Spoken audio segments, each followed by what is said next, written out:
दोस्तों वीडियो सिर्फ और सिर्फ एजुकेशनल पर्पस के लिए है, इन्वेस्टमेंट एडवाइस नहीं है। तो वीडियो को देखकर आप सीख सकते हो और इन्फॉर्मेशन को ले सकते हो। बाकी इससे पहले एक वीडियो मैं आपको दे चुका हूं जो कि 19 मिनट का है और काफ़ी कुछ हमने यहाँ पे डिटेल में डिस्कस किया है, और ये वाला वीडियो भी थोड़ा सा लंबा जा सकता है, तो आप पेशेंस के साथ में इसको देखिएगा, क्योंकि इस टाइम पर जितना सही डेटा आप लोगे ना उतना ही सही डिसीजन आप ले पाओगे। तो सबसे पहले दोस्तों अपन ग्लोबल मार्केट के साथ में स्टार्टिंग करते हैं और चेक करते हैं कि क्या सिचुएशन है। देखिए डाउ जोन्स तो ठीक है, 474 पॉइंट्स ऊपर है, 1% की तेजी है, ग्रेजुअली चलते जा रहा है ऊपर की तरफ। नैस्डैक को भी देख लेते हैं तो 1% का जंप आप इसमें नोटिस कर सकते हैं, यानी जो टेक कंपनीज है जो ज़्यादा पिटी थी वो ज़्यादा तेजी में है। फैंग को देख लेते हैं तो फैंग के अंदर कुछ खास नहीं है, रिकवरी यहाँ पे हो चुकी है और रिकवरी काफ़ी स्लो है क्योंकि वहाँ के कुछ कंपनीज हैं जो काफ़ी अंडर परफॉर्म करी है। 4% के साथ में नीचे है नेटफ्लिक्स, क्योंकि क्वार्टरली रिजल्ट अच्छे नहीं गए हैं। सो यहाँ पे देखिए दोस्तों, न्यूज़ के अंदर आपको सुनने को मिलेगा कि ट्रंप ने रूल आउट कर दिया है फोर्स को यूज़ करना ग्रीनलैंड को एक्वायर करने के लिए। मतलब ट्रंप पीछे हट चुका है। अब क्या वाकई में पीछे हटा है या फिर कुछ गेम है, उसको चेक करते हैं। जैसे कि मैंने आपको पिछले वीडियो में बताया था कि अभी इनकी स्पीच है स्विट्जरलैंड के अंदर, और उसके अंदर क्या बोला जाएगा वो काफ़ी इंपॉर्टेंट है देखना। सो देखिए दोस्तों, 7:34 पे अपडेट आना शुरू हो जाती है और यहाँ पे ये बोला जा चुका है कि ग्रीनलैंड को नीडेड है, ज़रूरत है स्ट्रैटेजिक नेशनल सिक्योरिटी की, जो कि कौन देगा? यूएस देगा ट्रंप के हिसाब से। साथ में आप देख सकते हैं यहाँ पे मेंशन कर रखा है कि वी आर ब्रिंगिंग बैक, यानी वापस से हम बुला रहे हैं अपनी बैटलशिप को, हम यूज़ नहीं करेंगे फोर्स ग्रीनलैंड को एक्वायर करने के लिए। सो ये जो न्यूज़ है काफ़ी अच्छी लगी मार्केट को, क्योंकि मार्केट ने तो सोच लिया था कि जिस तरह से बैटलशिप्स इनकी गई थी, एयरक्राफ्ट इनके गए थे, कुछ ना कुछ अटैक हो सकता था, बट ऐसा नहीं है, ट्रंप ने उनको वापस बुला लिया है। बट ये फाइनल स्टेटमेंट इनका नहीं है, आपको बताइए कभी भी स्टेटमेंट इनका चेंज होता है, लेकिन ठीक है अभी के हिसाब से काफ़ी अच्छा स्टेटमेंट है मार्केट को लेकर। साथ में आप देख सकते हैं पोवेल के ऊपर नेगेटिवली कुछ कहा है कि पोवेल ने इंटरेस्ट रेट को बढ़ा दिया, स्टॉप कर दिया यूएस को सक्सेस करने से। अब ट्रंप अलग इंसान है, पोवेल अलग लॉजिक के हिसाब से चलते हैं। ऑब्वियस इंटरेस्ट रेट बढ़नी चाहिए, अदरवाइज इन्फ्लेशन कम होता नहीं। इन्फ्लेशन कम हुआ, उसका क्रेडिट ट्रंप ले गया, लेकिन पोवेल को बुरा बोल गया। ठीक है, तो पोवेल भी रिप्लेस हो गया, अब कौन आएगा वो देखते हैं आगे चल के। बाकी यहाँ पे आप देख सकते हैं मेंशन कर रखा है कि स्टॉक मार्केट को हम तेज करेंगे, हमारी जो भी न्यूज़ आएगी या भी जो भी अपडेट्स होगी रेट कट को लेकर या जो भी कुछ होगा उसके बेसिस पे यहाँ पे अच्छा कर सकता है। देखिए ट्रंप के ऊपर बहुत आरोप ऑलरेडी लग चुके हैं मैनिपुलेशन के, कि ट्रंप को पता है कि मार्केट कैसे रिएक्ट करेगा जब भी वो कुछ कमेंट्री देगा या फिर कुछ भी रूल्स लेके आएंगे। तो बिलियन ऑफ डॉलर्स कमाते हैं इनके पार्टनर्स स्टॉक मार्केट से। जब भी स्टॉक मार्केट गिरता है तेजी होती है, क्योंकि सब खेल ट्रंप के हाथ में है। जैसा ट्रंप बोलेगा वैसे मार्केट रिएक्ट करेगा, तो ये सब चीज़ें होती है मार्केट के अंदर, वो आपको समझना है। साथ में आगे चलते हैं, यहाँ पे देखते हैं एफ ने क्या किया। तो एफ ने 1700 करोड़ का माल बेचा आज के दिन भी। एफ के बाद में डी ने बाइंग की है 5000 करोड़ रुपीज़ के आसपास की। यूरोप और ट्रंप यूएस अभी भी अगेंस्ट में है। यूरोपियन पार्लियामेंट ने फ्रीज कर दिया है काम करना ईयू और यूएस ट्रेड डील को लेकर। इंडिया के साथ में डील जल्द ही सुनने को देखने को मिल सकती है, लेकिन ईयू यूएस के बीच में अभी चीज़ें खराब है। तो ट्रंप ने स्पीच में कुछ नेगेटिविटी भी फैलाई थी ईयू को लेकर, ग्रीनलैंड को लेकर ऐसा कुछ कहा नहीं। साथ में यहाँ पे आप नोट कर सकते हैं कि ये भी मेंशन कर रखा है कि ट्रंप ने अभी तक कोई भी स्पेसिफिक डेटा प्रोवाइड नहीं किया है कि ये क्या करने वाले हैं, ग्रीनलैंड के लिए क्या करने वाले हैं। तो ये क्वेश्चन मार्क है। अब आगे देखते हैं क्या कुछ होता है, किस तरह के ट्वीट्स कमेंट्री अपडेट्स आती है। बाकी ठीक है, फोर्सेस को वापस से इन्होंने बुला लिया है। अब देखिए गोल्ड एंड सिल्वर को एक बार अपन पहले ही देख लेते हैं, ज़्यादा कुछ खास नहीं है। 8% के साथ में गोल्ड चल चुका है और सिल्वर भी टोटल 5% के साथ में ऊपर जा चुका है। अब देखिए क्वेश्चन ये आया था कि गोल्ड एंड सिल्वर के स्पॉट प्राइस में इतनी तेजी नहीं बनती है जितना तेज ETF चल जाता है। उसके पीछे का लॉजिक ये है कि अगर आप म्यूचुअल फंड में इन्वेस्ट करते हैं, काफ़ी लोग गोल्ड एंड सिल्वर के लिए म्यूचुअल फंड को भी चूज करते हैं, जो कि ठीक है। उसमें जैसे भी आप देखोगे ना SBI गोल्ड, SBI सिल्वर, तो वो गोल्ड और सिल्वर नहीं खरीदते हैं, वो कोई फिजिकल गोल्ड एंड सिल्वर नहीं खरीदते हैं, वो ETF बाय करते हैं। ETF बाय करते हैं तो वो जो म्यूचुअल फंड है उसको कहते हैं फंड ऑफ फंड्स, यानी एक ऐसा फंड जो फंड्स में इन्वेस्ट कर रहा है। यानी अगर आप SBI म्यूचुअल फंड को पैसे देते हैं कि आप मेरी बिहाफ पे गोल्ड खरीदिए, गोल्ड एंड सिल्वर में इन्वेस्ट करिए, तो वो फंड गोल्ड एंड सिल्वर ना खरीद के वो खरीदेगा एक और फंड, कोई इंडिविजुअल सिक्योरिटी वो नहीं खरीदेगा, वो खरीद लेगा खुद ही का ईटीएफ। तो ईटीएफ में म्यूचुअल फंड की दबा के बाइंग चल रही है, वॉल्यूम्स भी आप देख सकते हैं काफ़ी मैसिव है, तो इस वजह से ईटीएफ ज़्यादा अच्छा कर देते हैं। और ईटीएफ अच्छा करते हैं तो ऑब्वियस है जो वो फंड है वो भी अच्छा करता है। तो अच्छी बात है अपने लिए, इन्वेस्टर्स के लिए, अगर कि गोल्ड एंड सिल्वर से अच्छे रिटर्न्स कमाने हैं, स्पॉट प्राइस से अच्छे रिटर्न्स कमाने हैं, तो फिर ईटीएफ में या जो भी म्यूचुअल फंड्स उसमें इन्वेस्ट करिए। काफ़ी लोगों ने पैसे बनाए हैं शॉर्ट टर्म में, किसी ने 20 30 50 60 डबल ट्रिपल पैसे किए हैं सिल्वर एंड गोल्ड के अंदर। देखो अभी की सिचुएशन है, गोल्ड अभी भी नहीं गिरा। मैंने सोचा कि चलो ठीक है अब तो लुढ़कना चाहिए, क्योंकि जब 20 तरह की न्यूज़ आती है, अच्छी न्यूज़ आती है, स्टॉक्स ऊपर जाते हैं तो गोल्ड नीचे आता है, बट ऐसा कुछ नहीं है, गोल्ड ऊपर है। गोल्ड के अंदर दबा के बाइंग चल रही है, countries to countries US treasury को बेच रही है और उसके अगेंस्ट के अंदर गोल्ड बाय कर रही है चाइना, और जो बाकी कंट्रीज है दबा के गोल्ड खरीद रहे हैं। सिल्वर को देखने चले ना तो सिल्वर चलो ठीक है थोड़ा सा हल्का है, कल देखते हैं सिल्वर का जो ईटीएफ है किस तरह से परफॉर्म करता है। अब देखिए आगे चल के जब भी कुछ रिवर्सल होगा बात करेंगे चार्ट को लेकर, अभी तो बात करना मतलब का है नहीं, क्योंकि चार्ट काफ़ी ज़्यादा अभी पॉजिटिव है, वो सब चीज़ें आपको पता ही है, आप भी खुद भी देख सकते हैं, उसके अंदर कुछ खास है नहीं। अब देखिए दोस्तों हम बजट के ऊपर आते हैं। बजट के अंदर 2026 में कंजप्शन को लेकर तो ठंडा है मामला कि कुछ खास होगा नहीं, हो गया तो बहुत अच्छी बात है, लेकिन एक्सपेक्टेशंस काफ़ी हाई है रेलवे को लेकर। ये कंपनीज के नेम्स आप देख सकते हैं, हायर कैपेक्स की एक्सपेक्टेशंस है, साथ में डिफेंस को लेकर भी काफ़ी अच्छी एक्सपेक्टेशंस मार्केट की है। अब किसी ने क्वेश्चन किया कि अगर एक्सपेक्टेशन फुलफिल नहीं होती है तो स्टॉक्स गिरेंगे, आपने ऐसा कहा, लेकिन कितना गिरेंगे, ऑलरेडी पिटे हुए हैं, तो क्या जमीन में घुस जाएगी क्या? देखिए दोस्तों जब तक स्टॉक जीरो नहीं हो जाता है तब तक उसके अंदर बहुत कुछ होता है गिरने के लिए, तो डेफिनेटली यहाँ से भी और गिरावट आ सकती है, कोई बड़ी बात नहीं है अगर एक्सपेक्टेशंस फुलफिल नहीं होती है तो। सो वो थोड़ा सा आपको देखना पड़ेगा। तो ईटीएफ अगेन रेलवे के लिए ग्रो निफ्टी इंडिया रेलवेज का ईटीएफ है। स्टॉक्स इंडिविजुअल भी चूज कर सकते हैं इन्वेस्टर्स अपनी स्ट्रैटेजी के हिसाब से, बाकी मैं ऑप्शंस बता रहा हूँ, ऐसा कुछ नहीं है आपको कुछ खरीदना बेचना है, क्योंकि इन्वेस्टर्स को जब ऑप्शन ही नहीं पता होगा तो वो क्या करेगा। और डिफेंस के लिए आपको बताइए कि मोतीलाल ओसवाल का डिफेंस ईटीएफ है, जिसको एमओ डिफेंस अगर आप टाइप करोगे अपने fund application sorry broking application के अंदर तो आपको मिल जाएगा, और ये फिलहाल के लिए अपने सपोर्ट के आसपास है। सो दोनों पॉइंट्स हैं जो इन्वेस्टर्स अभी देखना पसंद करेंगे। सो अब दोस्तों नंबर्स में आते हैं, सब कुछ ग्लोबल सिचुएशन मैंने आपको बता दी। अब हम आते हैं स्टॉक्स के ऊपर, नंबर्स के ऊपर। आज के दिन में काफ़ी इंटरेस्टिंग कंपनीज के और काफ़ी इंटरेस्टिंग नंबर्स आए हैं, ठीक है, उसको चेक करते हैं।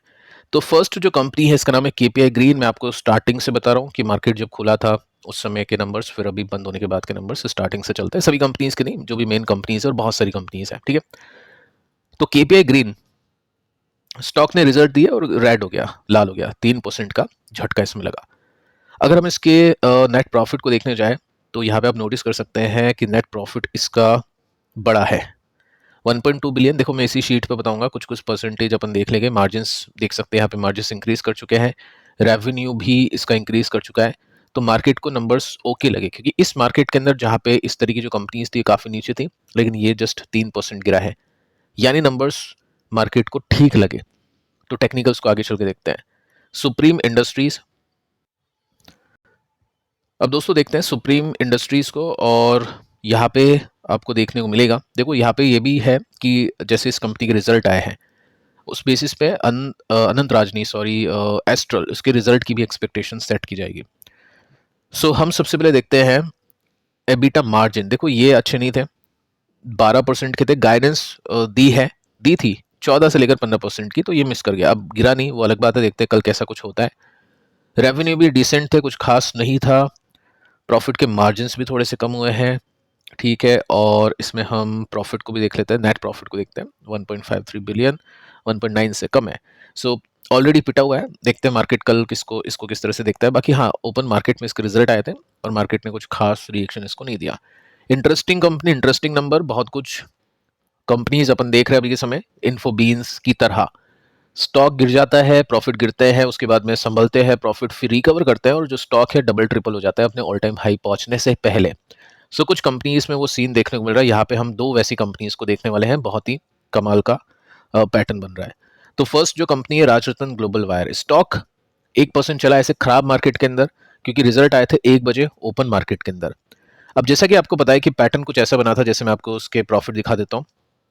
यहाँ पे इसके प्रॉफिट 120 हुए थे, उसके बाद में गिरते गिरते 60 करोड़ पे अटक गए थे।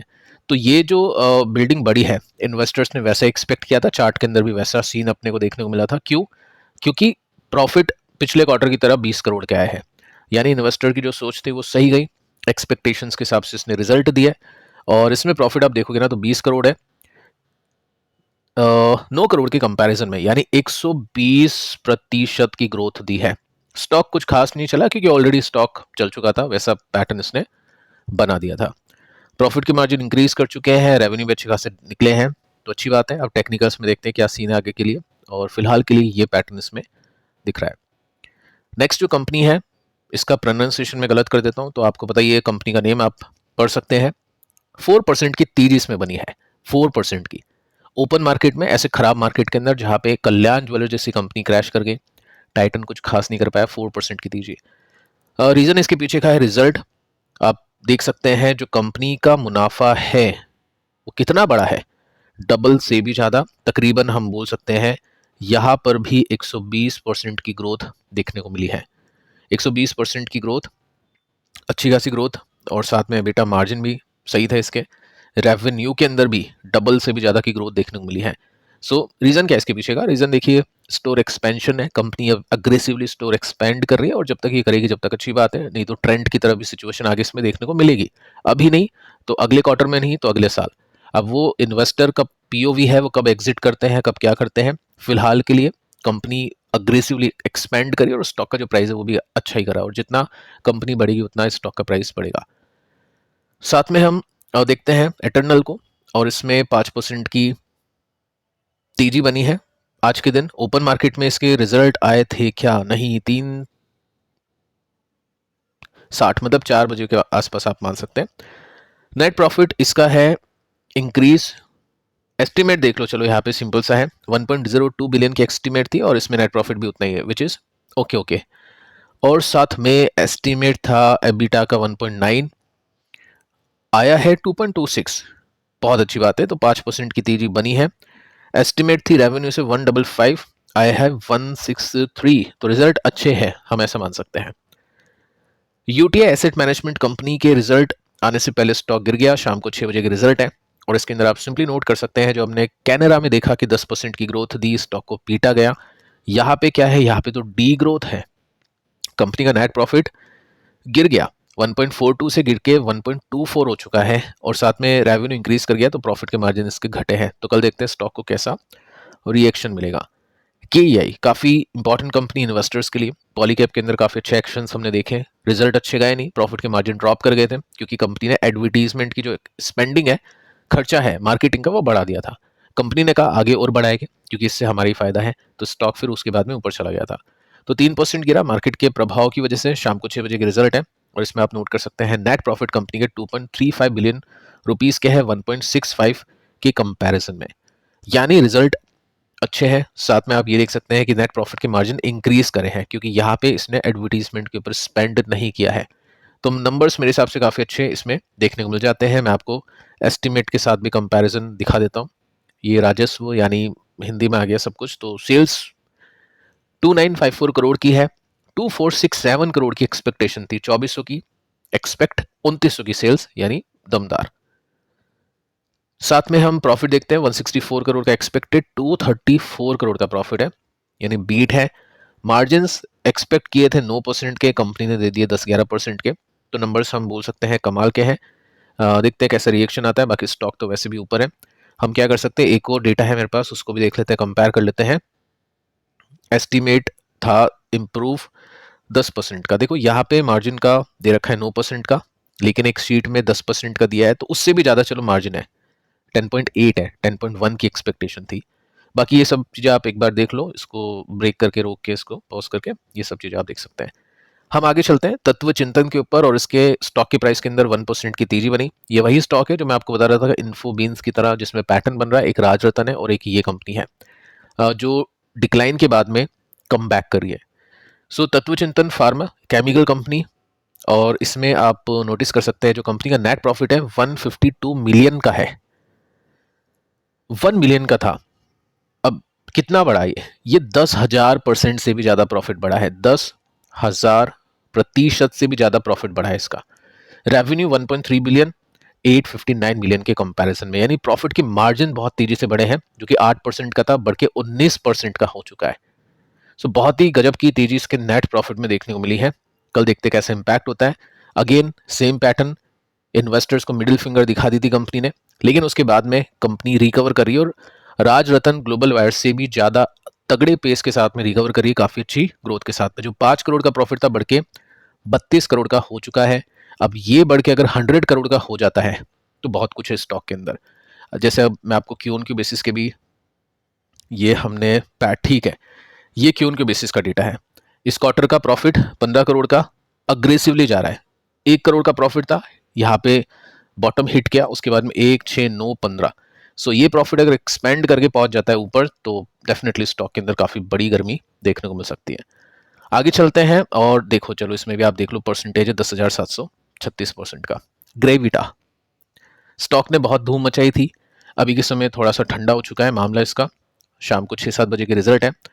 परसेंटेज में अगर मैं आपको लिख के बताऊं तो इसमें तकरीबन तकरीबन 25% की ग्रोथ है प्रॉफिट के अंदर, जो कि है डिसेंट। बहुत धमाका भी नहीं करा और ऐसा भी कुछ नहीं है कि डी ग्रोथ थी है।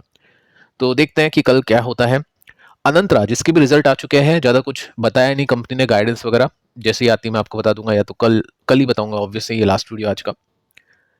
नेट प्रॉफिट कंपनी का है 1.4 बिलियन रुपीस का, 1.1 बिलियन रुपीस के कंपैरिजन में।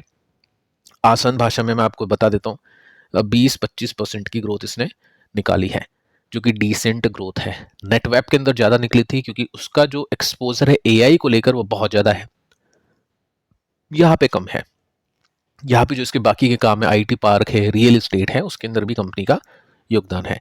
लेकिन ठीक है, कंपनी बता रही है कि ग्रेजुअली हम एआई का एक्सपोजर यानी डेटा सेंटर का एक्सपोजर बढ़ा रहे हैं। वो जब होगा जब होगा, बाकी फिलहाल के लिए 25% की ग्रोथ आपको इसमें मिली है। वारी एनर्जीज, इसके भी रिजल्ट आउट हो चुके हैं।